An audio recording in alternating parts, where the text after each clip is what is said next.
Thank you, Mr. Chairman. I do have a couple of questions, but let me try to give voice to what I think a lot of folks out there who are not sitting in these chairs feel about where we're at with regard to this policy. They have seen an administration disastrous withdrawal from Afghanistan. Hundreds or tens of billions of dollars worth of equipment left behind, critical intelligence. They are told about this respecting the sovereignty of other countries' borders, but do nothing about the millions of people streaming across our southern border and the fentanyl that's killing 300 people a day in every single one of our communities, the violence, the humanitarian crisis, human beings being trafficked by drug cartels. They see a president go to Ukraine before he goes to Ohio, where there is a toxic chemical spill. And a lot of people who feel forgotten in all this are frustrated.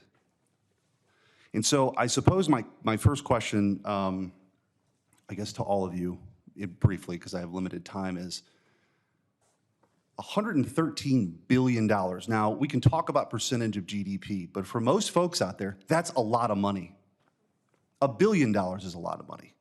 $113 billion is a lot of money when you have a porous open border. In fact, it's more money than we spend on the Department of Homeland Security every year. What can be done to ensure that these dollars are fully accounted for beyond what we're doing right now? And I guess that's the first question I have for each of you, if you have a point of view on that.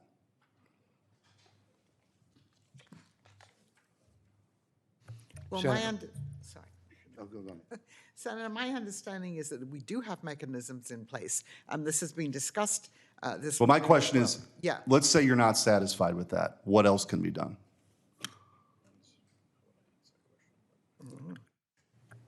Senator, I think you can provide more.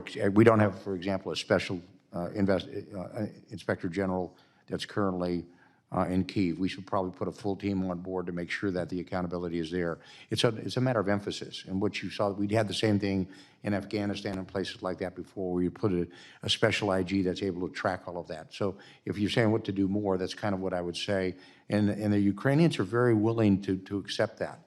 They understand they've got corruption issues. They told us that when we were there. They're not running from it. I think it would behoove us to actually improve that accountability. And the second, you asked a great question. I think we have a terrible messaging problem to the American people. Right now, we can walk and chew bubblegum at the same time. You can do all of this if you want to. You just have to be committed to it. And I don't think we are committed to it. Well, and let me just, so we've heard a lot about this, existential threat to Ukraine and to Europe. I suppose, again, part of the frustration is the American people, the American taxpayers, they don't see these European countries stepping up. They just don't, and we can talk about percentage of GDP, but Germany has walked away. There's other countries in Europe that could be doing a lot more. And so I guess my question is, General Kellogg, to you, what specifically can those European countries do? This is in their backyard. And you mentioned, fight them there or fight them here. I don't know if that's I don't think that most Americans believe that we're at a point where we're going to be fighting the Russians on American soil. So we're in the European theater here. What can these European countries do to step up? Because they got a lot of money for a lot of their social welfare programs in those countries, but they don't seem to have a lot of money for this, existential threat. Well, the comment you made is accurate because, for example, as I said, use the Kiel Institute, which tracks this very, very well. Only 6% of the European stocks in the European Union of military stocks have been used. Unlike the Brits, who 25% of their stock has been used. They do need to step up more. And how you get them to step up more, very candidly, is do what President Trump did, is stand up and use the presidency as a bully pulpit and say, this is what needs to get done. And we need to tell them that. We cannot be continuing to expect that the United States of America will carry 50% of the load. And that's what it's carrying when you analyze these other 41 countries. It's in their backyard.